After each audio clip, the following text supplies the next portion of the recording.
Oi, gente, tudo bem? Chegando com mais um Moda Importa. No Instagram você vai encontrar a gente em Moda Importa Oficial.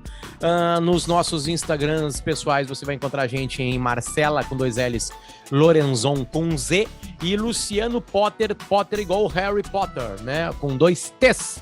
Então sejam muito bem-vindos ao podcast de moda que mostra que moda importa. Que mostra que moda é uma coisa muito maior do que a gente imagina. Que mostra que moda sim pode ter uns preços inacreditáveis. Aliás, é um dos assuntos do programa de hoje, né? Numa peça que está circulando como meme aqui no Brasil, uma peça azul rasgada da Balenciaga, chegou a narrar, e eu dou o bom dia, boa tarde, boa noite para a outra integrante, outra apresentadora do programa, chamada Marcela Lorenzon. Como é que estamos, Marcela? Tudo bem? Olá, tudo bem, tudo ótimo. Vamos falar aqui dos preços exorbitantes e dos preços nem tanto, né? As duas pontas da cadeia. Exatamente, as duas pontas da cadeia, né? Sempre lembrando que o Moda Importa, ele tem o patrocínio de Dvoskin Cooks. Aliás, Marcela, temos peças hoje ali, ó, da Dvoskin Cooks. Quem acompanha Lindas, a gente em vídeo também sinal. tem aqui. E quem acompanha as redes sociais da Marcela vai ver, né, mais detalhes, né, um vídeo melhor preparado mostrando as peças que a Dvoskin Cooks mostra aqui com a gente nessa parceria de mais de 3 meses já, desde o primeiro programa. Entraram com a gente antes de existir o programa. A gente agradece muito, muito, muito ao João Pedro, ao Saulo e toda a turma da Dvoskin Cooks. O meu relógio de 1,5 milhão, né, de diamante e de ouro, o Rolex, está chegando, né, foi encomendado especialmente para mim, e em seguida vocês vão ver eu apresentar aqui não com um smartwatch, em si com um real watch. Isso vai ser um momento de disrupção. É. Eu já fiz aqui um pedaço de um programa com o Breitling emprestado deles, né? Mas esse vai ser meu, né? E optei, em vez de comprar uma casa na praia, né? Fui em busca de um investimento, que aliás é assim que são tratados esses relógios. Esses relógios tu compra por um preço e ele vale mais depois. Olha, puxando, antes de tu que conseguir... você bota, tirando joias, né, que a Dvoskin Cooks é especialista nisso, né, a gente pode fazer, rapidinho, Marcelo, só deixa eu completar a nossa listinha. Sim. A Água da Pedra está com a gente, eu gosto de fazer, bebendo uma água com gás, a Marcela gosta de tomar a sua água sem gás. Eu deixei mais uma garrafinha para ti aí, em algum lugar. Eu tô com a versão, essa é a versão Slim, né, é a versão 350 ml, que é assim, na medida para aquela dose do programa, mas para as pessoas mais sedentas como eu, dá para fazer assim, ó. E aí fica 500 mais 350. Ó, exatamente. Moda Importa inteiro. Perfeito. E também com a gente, a nossa parceria quase ecumênica, né, que é Still The Look, essa plataforma de grande, absoluto sucesso. Aliás, a gente vai falar sobre uma outra plataforma diferente de Still The Look, né, que não é exatamente de conteúdo, mas porque quase tudo é conteúdo no planeta Terra, que é a Farfetch. A gente vai falar porque ela está linkada com essa grande... essa discussão que tá rolando, virou um meme, na verdade, né? Esse moletom azul rasgado da Balenciaga. Marcela, Balenciaga é uma marca uruguaia, argentina, equatoriana.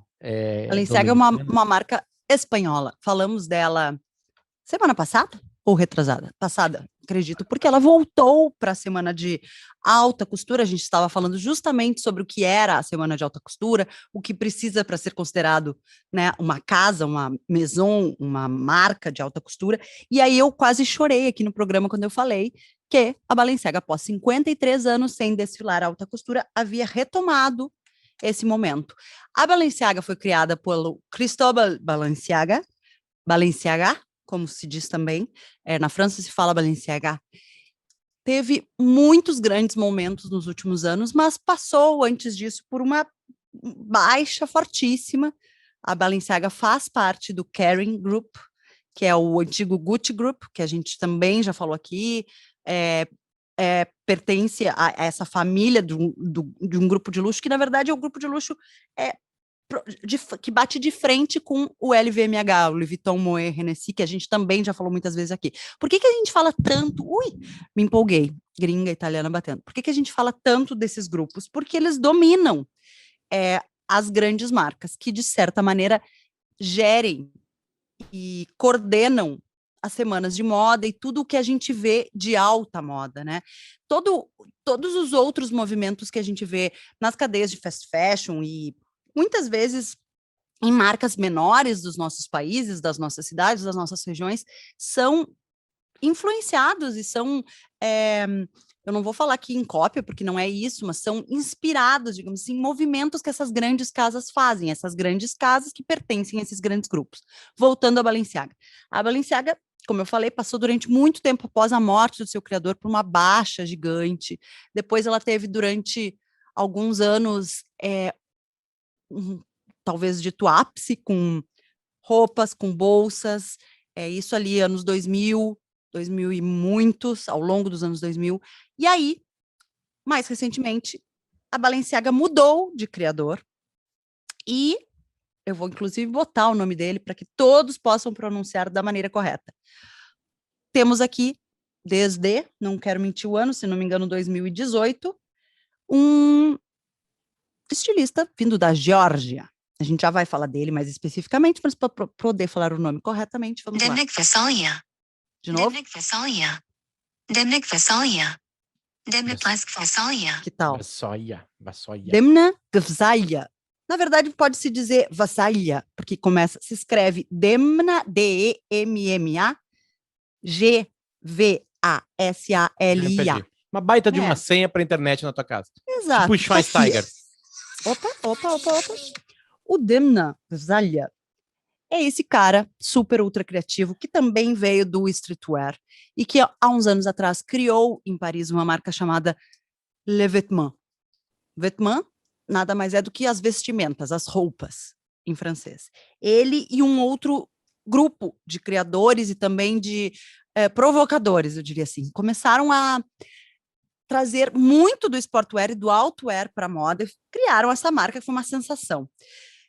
Desde essa marca que se tornou super ultra valorizada, a gente pode também falar mais da Vêtement, mas eu acho que o nosso foco é a Balenciaga, a gente começou a ver nessas grandes marcas muito desse streetwear, assim como naquele mesmo movimento que a gente já falou aqui, que aliás foi um programa ótimo, que muita gente comentou, que a gente falou do Virgil Abloh, que agora trabalha na Louis Vuitton, faz a coleção masculina da Louis Vuitton, que trabalha com o Kanye West, e todo esse movimento de trazer os tênis, o abrigo, o streetwear para essa alta moda. O Demna, de certa forma, fez isso também, e foi contratado para ser o diretor criativo ou o estilista, falando de maneira mais simplória, da Balenciaga. E aí ele trouxe, já nesses anos, eu quero dar o ano exato em que ele entrou na Balenciaga, muitas, talvez polêmicas e muitas tendências ao mesmo tempo. A gente está falando aqui dos crocs de salto, que a gente não chegou a comentar no Moda Importa, que algumas semanas foi um bafafá na internet. A gente está falando aqui de camisetas apenas com escritos super simples, vendidas a preço de banana. A gente está falando daquela sacola que imita a sacola da IKEA. Olha o Crocs de salto aqui na tela, para quem está nos vendo no YouTube.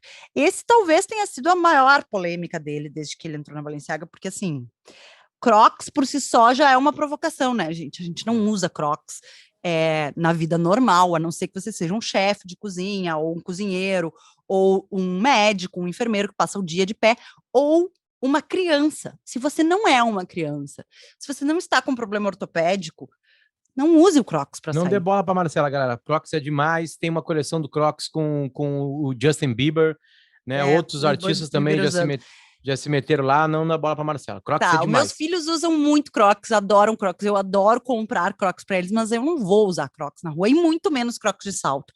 Mas a Balenciaga fez isso, provocou, deu o que falar. Como eu estava falando, fizeram também a sacola da IKEA, que é aquela sacola clássica, azul, daquele tecido de saco de batata super resistente que a gente tem. Fizeram uma bolsa lançada assim, com a logo da Balenciaga, e vários outros itens. E o mais recente deles é, Luciano, o blusão.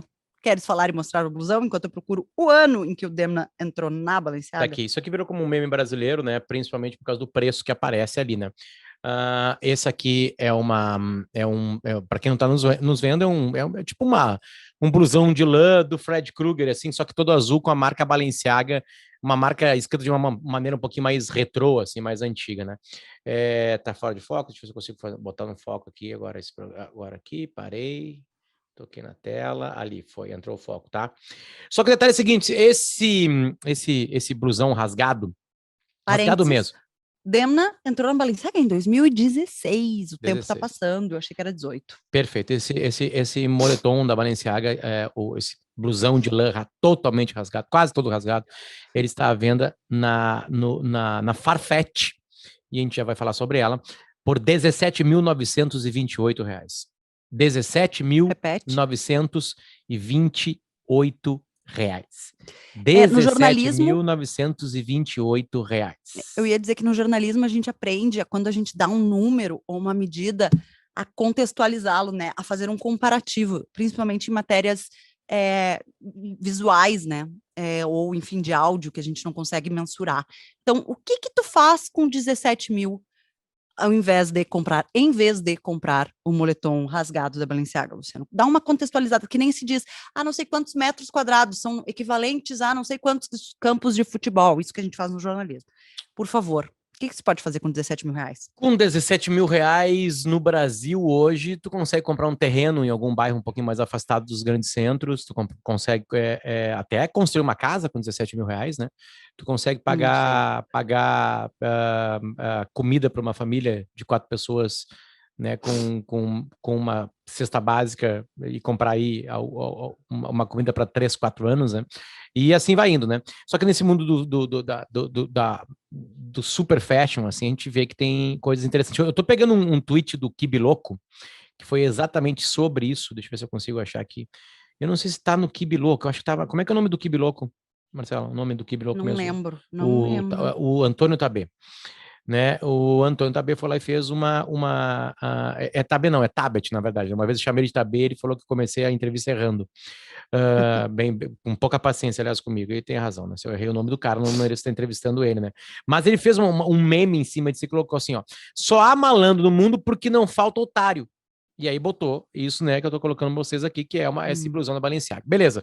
Eu olho assim o preço, vejo assim, bom, 17.928, né? Aí eu vou tentar ver quanto é que é o preço no site da Balenciaga. Não tem mais essa peça, mas eu pego algumas outras coleções, algumas outras coisas e consigo descobrir alguns detalhes, assim, interessantes sobre isso, né? Deixa eu diminuir minha luz aqui, parece que minha cara tá estourando. Por exemplo, assim, eu vi que isso foi lançado na Europa ao preço e nos Estados Unidos também, quando foi lançado esse moletom, o preço de 1.050, 1.060 euros ou dólares, né? Era o mesmo preço numeral, digamos assim. Né? Convertendo hoje em dia, vou arredondar com imposto para 6 mil reais. Então a Farfetch está ganhando tranquilamente 10 mil, 11 mil reais em cima disso aí. Então já tem isso, assim, sabe? A Balenciaga está, entre aspas, se queimando por um preço de uma empresa que a Marcela vai explicar o porquê que ela existe, o porquê que ela está ali, o porquê que ela pode cobrar assim, e porquê que tem gente que compra. Essa coleção toda, quando chegou nas lojas, ela explodiu, foi vendida rapidamente, né? Ela se esgotou, e também está aí um pouco de porquê o preço, né? É um item raro, porque a Farfetch pode operar com esse preço. Exatamente, né? E tem gente que certamente vai comprar, né? E que assusta. Aliás, um passeio rápido na Farfetch, assim, tu vai encontrar coisas com preços bem parecidos, né? E que talvez causem algum tipo de indignação em você também. Voltando ao Dema, vou chamar de Dema, tá? Hoje nosso querido georgiano, né? Hoje tocando a Balenciaga, ele já teve essa pegada na outra marca dele, e essas peças são feitas de lixo, feitas de roupas usadas, né? Retrabalhadas. Tem toda uma temática. Ele gosta muito de retrabalhar tudo que é familiar, né?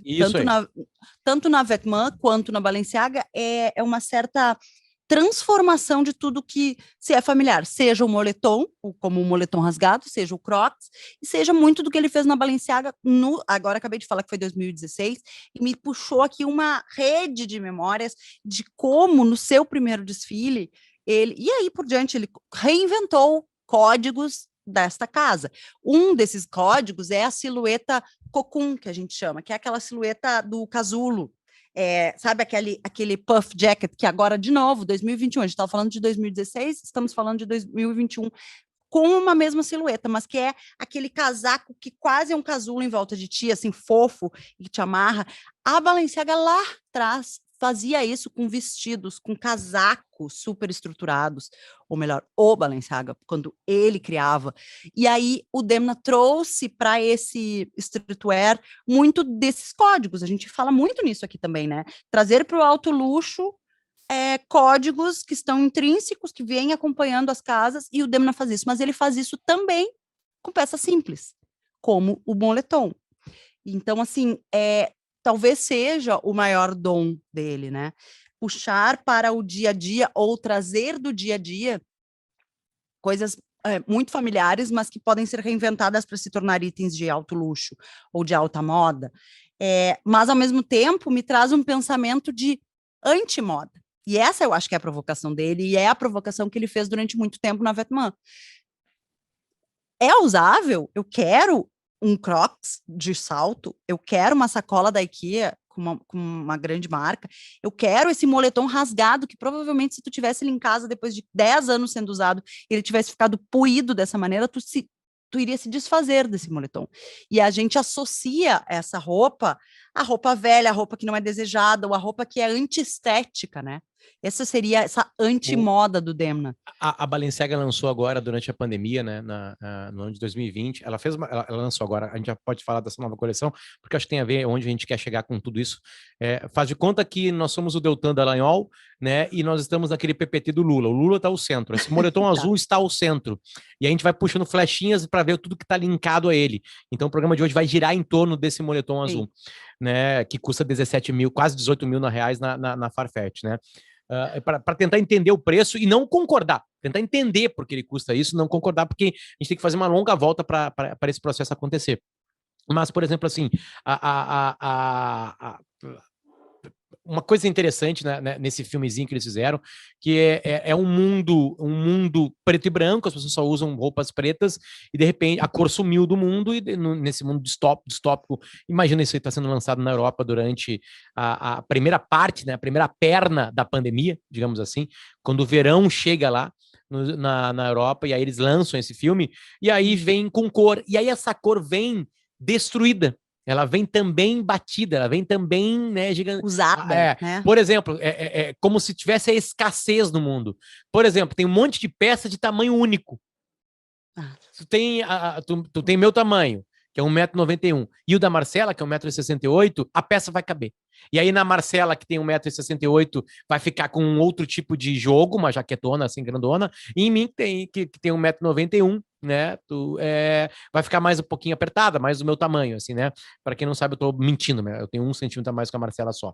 Então, também tem... Por que tamanho único? Porque tem uma explicação de escassez. Claro. Essas supermarcas, elas sabem que elas vendem, elas sabem que vai esgotar, mas elas também tratam esses lançamentos para contar uma história. E Exato. Aí o que Dema queria fazer era isso, olha, estamos numa pandemia, a gente viu o quão difícil então faltou material, faltou a rede interligada de moda que pode ser atrapalhada. Cadeia, né? Exatamente, pelo governo chinês, pelo governo americano, pelo governo italiano, por uma ditadura em algum canto do mundo, ou uma ditadura num super país, ou por um capitalismo mal formulado, ou por uma tentativa de um comunismo que a gente falou na semana passada sobre a Viúva Negra e a moda soviética, né? Como é que os soviéticos se viravam na época do Stalin. Tudo está interligado. E aí, o que acontece? Acaba a coleção, eu vou chegar agora na Farfetch, acaba a coleção, esgota no mundo todo, sobra uma peça que tá ali, nova coleção, última peça. Tu pega e olha a foto no Twitter, tem um moletom todo fudido, rasgado, né? Parece que umas traças também foram lá e aproveitaram, blá, blá, blá, blá, blá, blá. E aí ele custa 18 mil reais com o nome Balenciaga gritando aí, tu pensa assim, que filhos da puta, né? Só que, entre aspas, eles venderam essa peça a $1.060. Vamos pegar uma moeda mais usada, né? Mais usada que o euro. Não seria nada barato, não é isso? Zero, né? mas é o preço dessa marca, é o preço dessa história, é o preço que um público com muito dinheiro, onde $1.000 não é nada, vai comprar, porque está sendo contada uma história. Ou ele tem $1.000, ele é um completo ignorante, ele não sabe de nada, ele só quer comprar para dizer que tem uma peça da Balenciaga. Só que essa peça, uma bolsa Louis Vuitton, ela não tá estragada. Ela não tá, entre aspas, comida pro traça. Ela não foi feita, né, de material reciclado do fundo do mar. Não, ela é couro com mão e aí tu compra e dura para sempre. Artesanal, com exatamente. Uma costura feita, Essa peça não. Essa peça não é todo mundo que vai comprar, né? Vou ser bem preconceituoso. Aquele seu amigo que tem um boné da Ferrari não vai comprar. Não vai comprar Ferrari, não vai comprar não, ele vai comprar o tênis da Gucci, ele vai comprar a carteira da Louis Vuitton, né? Tô falando do cara, né? Mas ele não avança nesse moletom que custa $1.000. Porque esse moletom tá contando uma outra história. Eles são peças para iniciados, né? Para familiarizados com esse universo. E essa talvez seja a grande ironia, porque tu tem que estar tão dentro da história, primeiro, né, financeiramente dentro, mas não é nem isso, tão dentro da história para ver o valor naquilo ali, para vestir aquilo como um item de valor e como uma história por trás, que tu já faz parte daquela linha de pensamento, né, do um criador. E eu acho que tem muito, não só dessa provocação de pandemia e de escassez e de rever, né? De farrapo, né? De farrapo, de reaproveitamento, mas assim, de aproveitamento do que já se tem, que como a gente já falou, é muito do que ele faz, mas de valorização de outras coisas, sabe? Eu acho que ele está tentando propor essa linha de pensamento. E aí eu acho que tem muito da história dele. Não é à toa, né, que a gente está falando de um georgiano aqui, de um cara que traz na sua história um conflito, né? Vive um país que ele certamente nasceu no conflito, ele tem 40 anos, 40 e poucos anos. Então, assim, também todo esse background, isso que eu acho mais incrível nessa história toda. Como que um estilista traz para uma maison tão tradicional, mas que também foi tão revolucionária lá no seu tempo, com o Cristóbal Balenciaga, foi muito revolucionária nas silhuetas que se propôs. Para a família real espanhola, né? Mas fora isso, propôs silhuetas assim inacreditáveis que nunca na sua época haviam sido pensadas. Ele foi um revolucionário. E aí a gente pega quem é o revolucionário de 2021 que pode trazer para essa casa este tom de provocação, porque aí é que tá. A essência da marca é de provocação. Naturalmente é de provocação. Não é uma essência de uma marca como a Dior, tá? Que propõe uma silhueta de beleza feminina. Não que a Balenciaga não faça isso, mas ela tem no seu enredo, no seu DNA, como se gosta muito de falar na moda, essa provocação em todos os itens em que ela é construída, como ela propõe essa moda. Então eu acho assim muito legal de a gente ver por que que ele é o estilista, por que que ele foi escolhido o diretor criativo e como que ele tem que continuar fazendo isso com esses itens. A gente não precisa comprar. E de verdade, eu acho que são muito poucas pessoas que efetivamente vão comprar e vão vestir aquilo sabendo que, né, tem uma história por trás. Talvez até sejam itens para serem presenteados. Isso acontece muito também dentro do marketing de empresa, de pessoas receberem esse item porque elas carregam um pouco a imagem dessa empresa, sabe? Não é um item que vai gerar lucro, que vai estar à frente, é o item de desejo, é o item de pouca demanda, aliás, é o item de arte, muita é o item de arte, é o item que item exemplifica a história que está sendo contada. Não, porque, por exemplo, assim, ó, pelo preço, tá? Claro que a gente não está falando aqui de uma coisa barata, mas a gente está falando de um item de acesso dentro de uma casa como essa. Assim como ele é mais barato do que... Ele não é um perfume, ele não é um item de maquiagem, Marcela, mas ele é mais barato que uma bolsa. É que tem uma pegada assim, que é o seguinte, tá? Roupa, todo mundo usa. Eu e tu estamos com uma roupa. Claro. Né? Eu tô com uma roupa que eu nem sei qual é a marca dela, essa camiseta aqui. Eu tô com uma calça que tu comprou na Zara pra mim, e eu tô com uma meia que eu tenho ela há 20 anos, mais ou menos, tá? E ela não está rasgada. Eu nem sei, porque eu preciso botar, certo? A bolsa, a mala vai lá, né? O baú vai lá atrás. Se entende, entre aspas, algo de infiniteza, não existe essa palavra, mas todo mundo entendeu, né? Tem algo de eternidade, né? Perene. E aí fazer algo, botar num produto como esse, um design que seja eterno, é a sabedoria, né? E aí, vamos lá, se entende o preço. Eu posso fazer no interior do Alegrete uma bolsa de couro que ela dure 150 anos. Eu posso fazer. Mas não é essa a discussão que eu quero provocar aqui. Vou para roupa. O que choca, primeiro, é o preço da Farfetch, né? Porque não é o preço real daquela peça. O que choca é o farrapo. Porque assim, o que acontece? Moda também é história, também é arte. A que a gente usa diariamente, não. O que a gente usa diariamente se adapta ao nosso corpo, a gente consegue esconder alguns defeitos que a gente acha que tem. A gente comprou por causa do preço, a gente comprou porque protege do frio. Agora a gente está fazendo esse programa com 16 graus, mas no dia de hoje ele amanheceu com 3 graus com sensação de 0 em Porto Alegre. Né? Em Porto Alegre, que é a cidade que teve negativa aqui pertinho. Então a gente compra para se proteger do frio. A gente compra roupa para para usar com leveza no verão. O dia a dia é muito mais pesado. O que esses caras fazem é ter peças que mantêm essa casa Balenciaga ativa, ganhando dinheiro, e aí vai ter bolsa, vai ter outras peças. E aí, ao mesmo tempo, ele consegue, na mistura de lançamento de uma coleção, contar a história. A história que ele quer contar com esse farrapo é: o mundo entrou em pandemia. A gente se olhou para dentro. A gente chegou e viu assim, cara, eu tô interpretando, né, Marcela? Isso é a minha interpretação, porque ele permite que eu faça isso. Faltou material para fazer roupa. Sim, faltou a cadeia, ela A travou. cadeia Como ela travou. Exatamente. Faltou tecido, faltou linha, faltou Exatamente. o algodão que a Balenciaga costuma trabalhar. Exatamente. Então eu vou construir uma história, né, para lançar durante a pandemia, onde tem roupas farrapeadas, e eu fui buscar esse material e fiz à mão essas peças pouquíssimas em retalhos, em lixo de roupas, em sei lá o quê, e vou inventar, vou botar a Balenciaga ali e vou vender. Aí beleza, aí eu volto pro Antônio Tabet, né? O mundo, exatamente, o que é o Kiblock, tipo assim, tá absolutamente certo, né? De falar uma coisa dessa. Não dá para pagar 18 mil reais por uma peça, porque todo mundo que bate o olho nisso aqui, todo mundo que vem aqui e olha essa peça aqui e olha o preço de 17 mil reais, né, 18 mil reais na real, o impacto único e é assim, vamos se fuder. Eu acho que aí a gente também coloca todas essas coisas, elas precisam ser colocadas em diferentes contextos, né? Da onde elas são produzidas, da onde elas são consumidas. E no nosso caso, que estamos aqui vendo e falando da Farfetch, que é brasileira, que a gente vai chegar lá, mas assim, 18 mil reais para esse blusão chega a ser imoral, tá? Ao meu ver.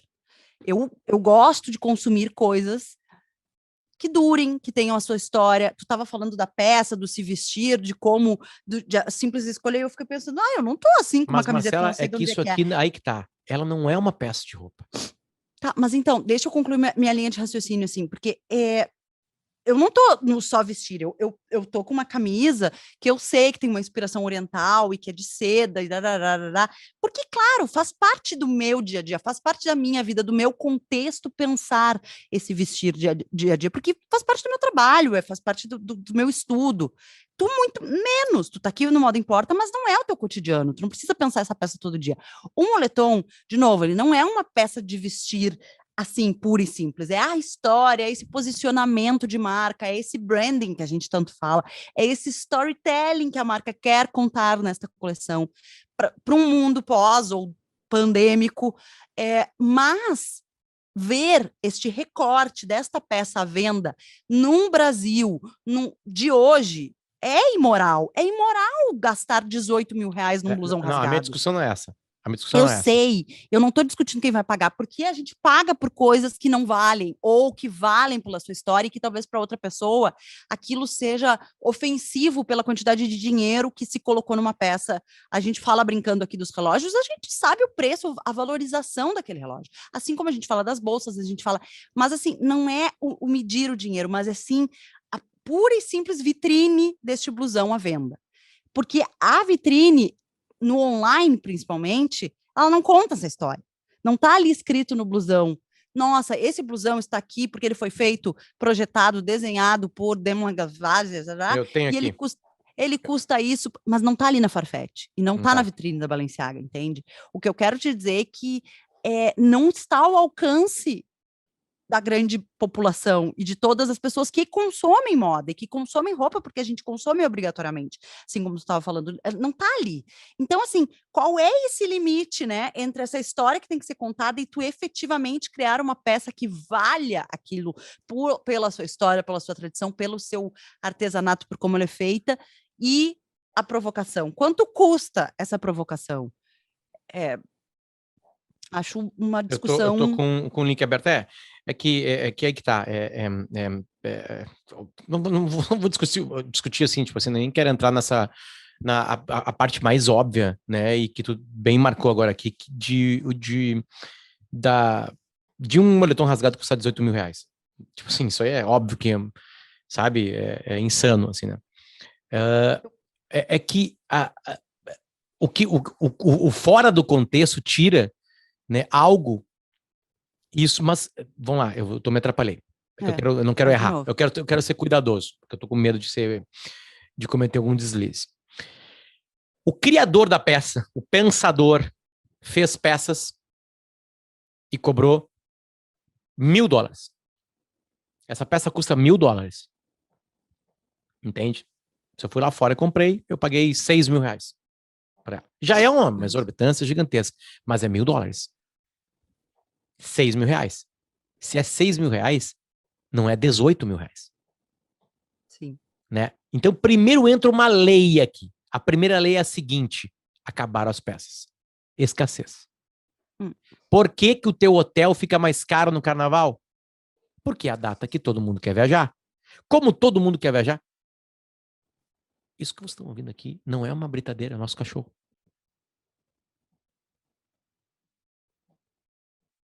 Não deu para ouvir. Não deu para ouvir? Então tem uma lei vigente. Aí, certo? Não, e ela é uma beleza. lei. Não, sim, ela é uma só lei que assim. silenciosa. Assim, ela não é uma lei. Eu entendo a provocação, eu entendo o meme, eu não quero defender o preço.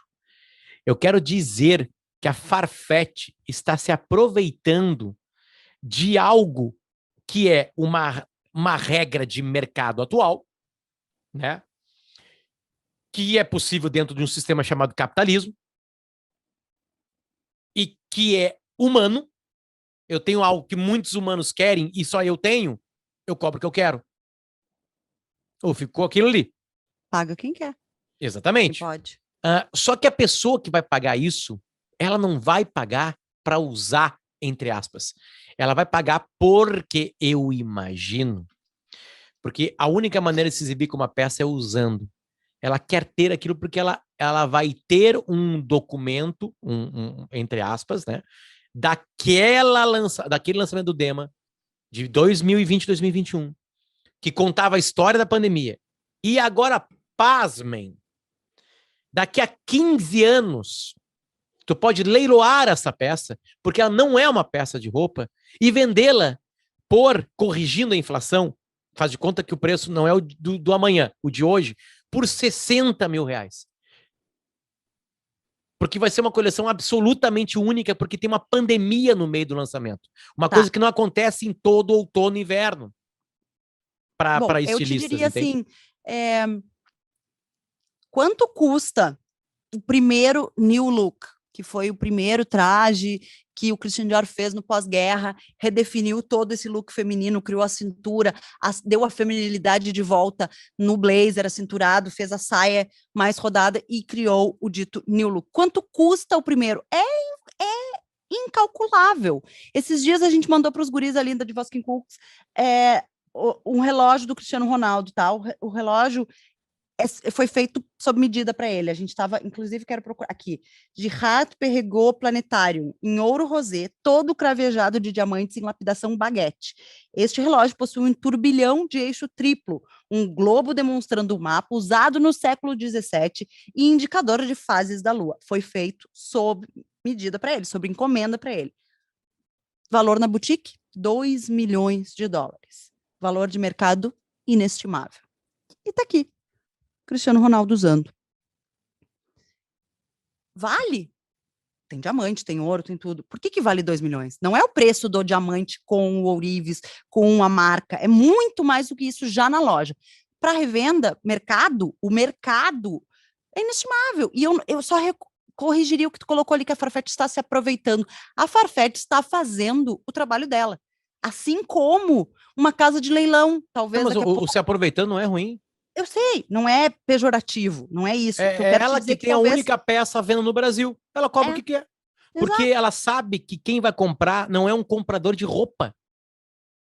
É isso que eu tô te falando. É isso. O comprador não é um comprador de roupa. Porque é tão ousada a proposta.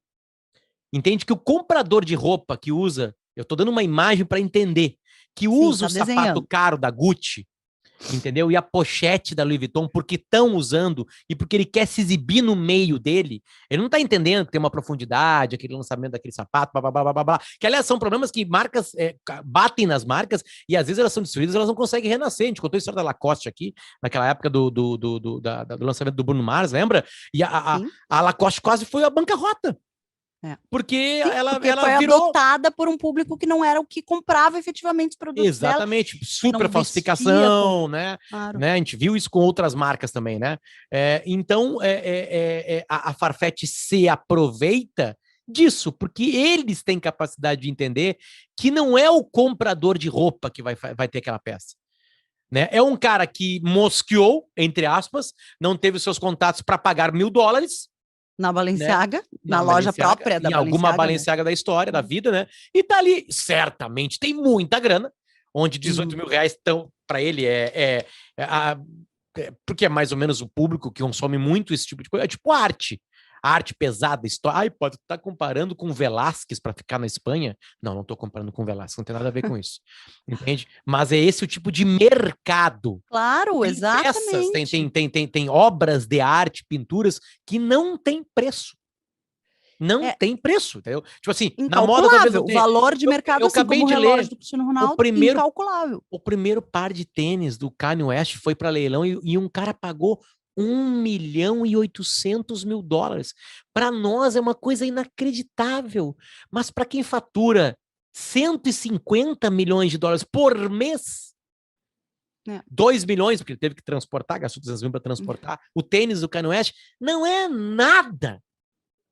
É o energético que você comprou quando estava abastecendo o tanque no posto de gasolina. E olha como são as coisas. Eu li uma notícia esses dias, a Salma Hayek, atriz, aliás, tá de volta, tava em Cannes agora. Uma das cenas mais espetaculares da história do cinema, né? Ela dançando com a cobra. Como é que é o nome daquele filme? Um Drink no Inferno. Um Drink no Inferno, exatamente. Sabia que eu fui pego de surpresa? Pego de surpresa. Por quê? Eu não sabia que ia virar... Não, cuidado com o spoiler, quem não viu o Drink no Inferno. Eu não sabia que ia virar tudo aquilo. Ah, é?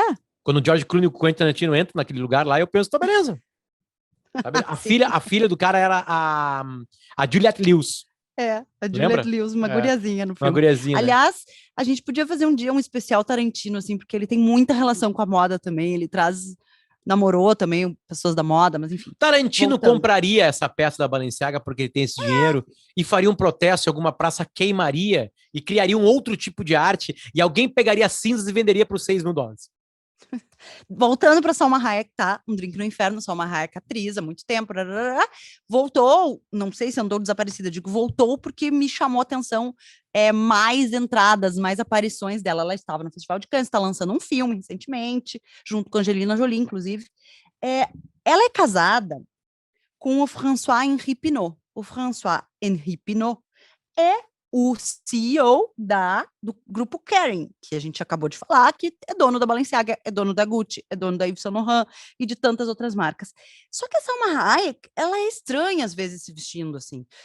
Sei lá, tu vê que não tá muito. E todas as vezes que ela aparece assim, como se diz, a paisana, não em festivais, não, ela tá de abrigo, de camiseta e tal. Certo. E aí eu fico pensando, ela é casada com o dono de todas essas marcas.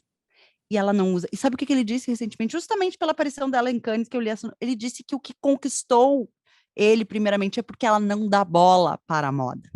E as palavras eram algo que a atriz só conseguiu conquistá-lo porque ela não liga para a moda. Fazem troça, cadê?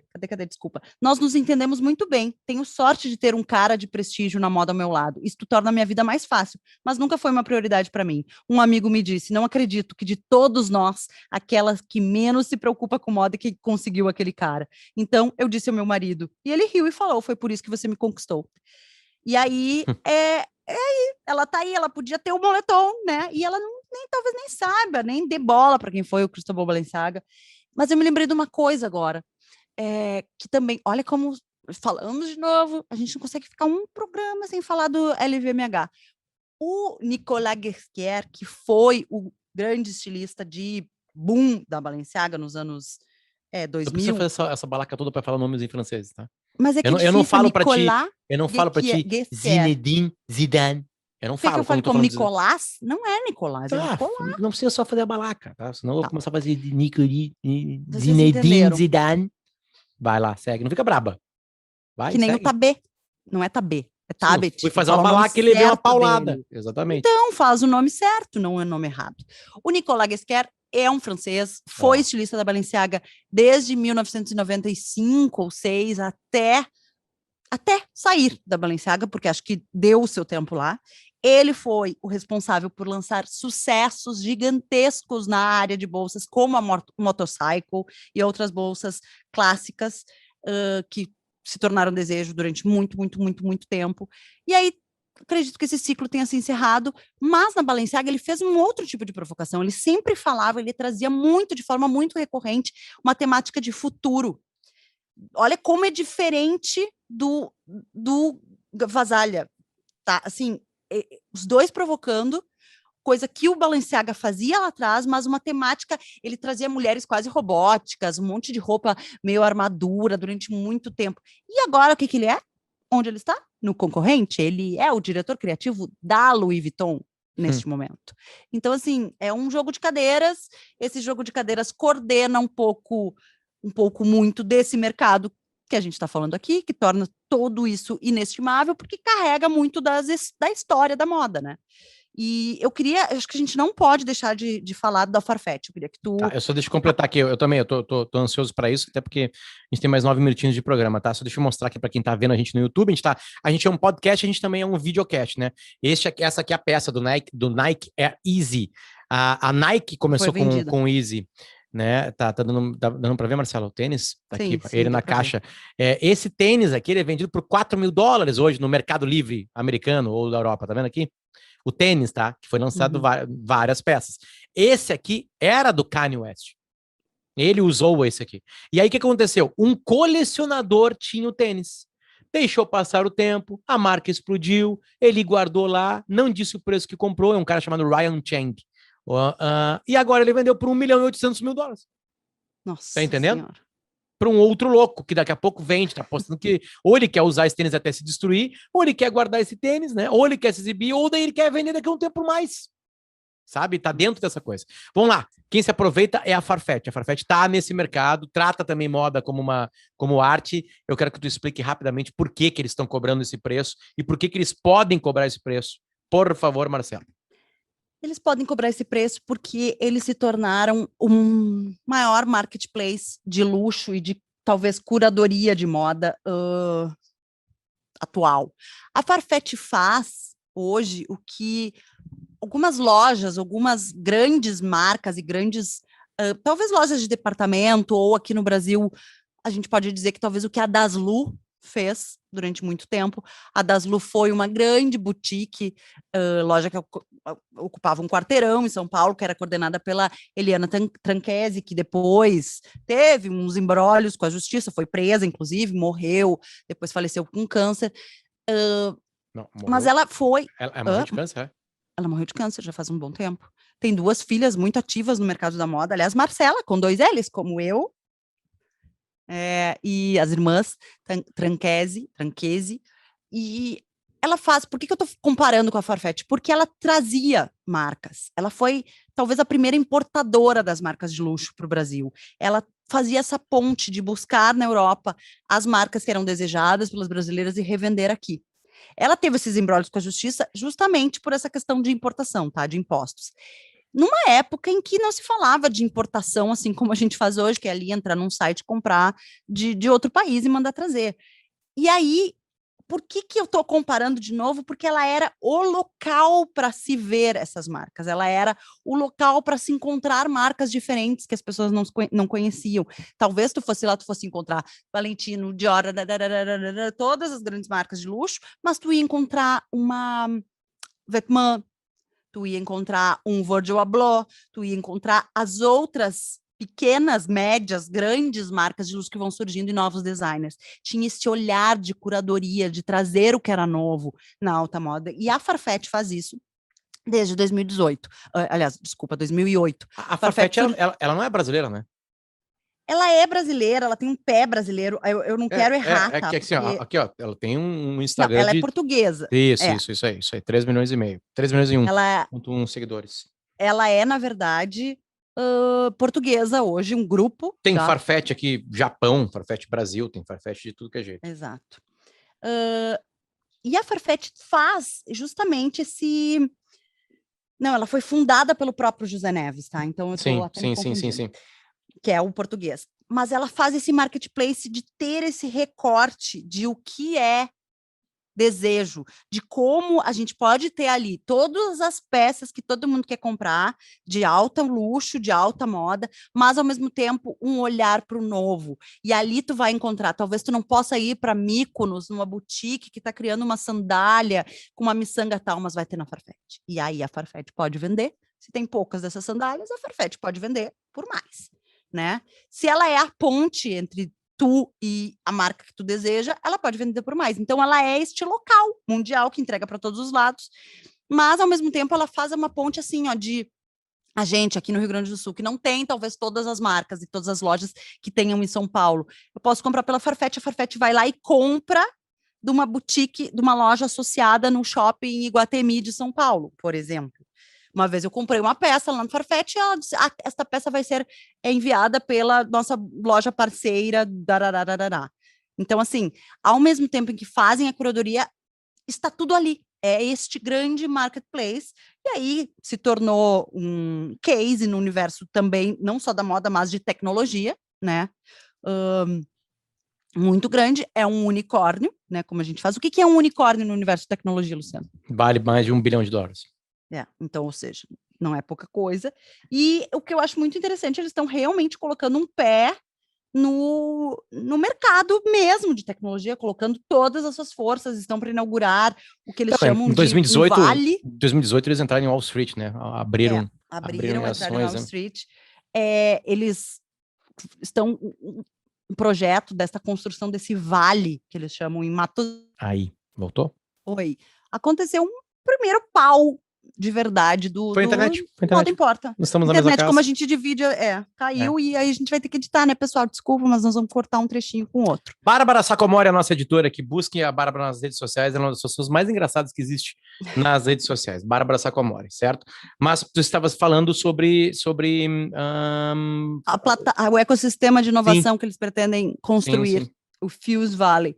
E eles têm, não, que eu estava dizendo o tamanho da Farfetch, tentando colocar, tu falaste, eles abriram em 2018 em Wall Street, mas hoje eles têm mais de 1.200 ou 1.300 marcas. Então tem esse olhar para o mundo inteiro, sabe? Para poder vender desde as grandes marcas até as menores. E o que eu acho muito legal que é isso, eles começarem a colocar uma construção de futuro e desta cultura de inovação em Portugal. Então, eles vão construir este vale para colocar seus escritórios lá e também colocar hotel e também colocar marcas dinamarquesas e marcas de outros lugares que têm essa pegada de criação, de inovação, todos dentro deste vale. Quem sabe a gente não tem aí no futuro, em Matosinhos, realmente um ambiente de tecnologia, né? E de futuro. Essa é a Farfetch. O Jeff Bezos fez um pênis gigantesco, né? E foi para o espaço com 11 minutinhos viajando, né? Ele mais 3 pessoas. Aliás, a senhora que estava lá era uma astronauta na época, e ela não foi antes, não liberar, porque ela era mulher, quando ela era astronauta. E aí ele botou ela lá para estudar e fazer o processo todo, e agora ela foi para o espaço. Ela estava na missão Marco Polo? 13, pode ser? Não lembro, mas só para abrir um parênteses, já fechei ele rapidamente, porque tem ignorância nisso aí. Só peguei assim, num tweet que circulou na timeline. E o Jeff Bezos foi com esse pênis gigante lá pro mundo, para cima, né? E voltou rapidamente, né? Tá dando certo. Tem 3 grandes bilionários fazendo isso, né? Então a gente vai ter em seguida um turismo em volta da Terra. E ele foi muito criticado, o Jeff Bezos, né? Porque ele maltrata muitos dos seus funcionários, né? Com muito trabalho e pouco salário. Ele disse que não. Inclusive, ele agradeceu o agradecimento dele, a né? Quem compra ao descer também? da cápsula. A nós que compramos.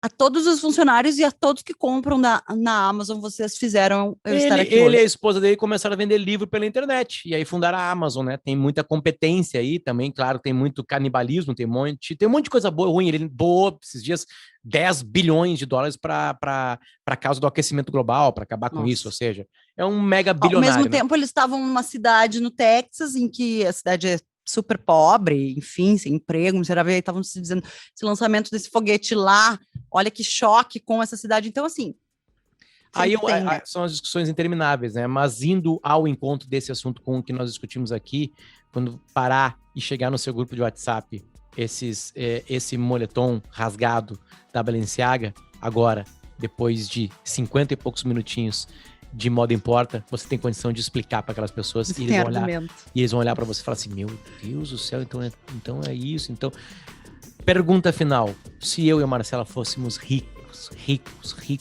onde 18 mil reais não seria nada, a gente compraria aquele moletom? Eu não. Nem eu. Perfeito. E quem comprar, tomara que compre pensando que é uma obra-prima. E tu pode ter certeza. Daqui a um tempo ele vai vender por muito mais. Beijo pra vocês. Obrigado de Voskin Cooks. Obrigado ao Estilo Look que nos ajudou nessa pauta, né? E também muito obrigado à Água da Pedra que nos hidratou durante o programa. E que certamente foi utilizada água para fazer esse moletom que vale 18 mil dólares. Desculpa, 18 mil reais ali na Farfetch, certo? A gente volta na semana que vem com mais um Moda Importa. E aí sim, a gente volta com uma promessa do capítulo passado, que o Pato vai voltar com a gente aqui para falar sobre, sabe o quê? Beleza. A gente precisou de 2 semanas para se preparar para este capítulo. Obrigado de Voskin Cook. Desculpa, obrigado de Voskin Cookies. Muito obrigado, Água da Pedra. E muito obrigado ao Estilo Look. Marcela, beijo pra ti. Beijo, tchau, gente.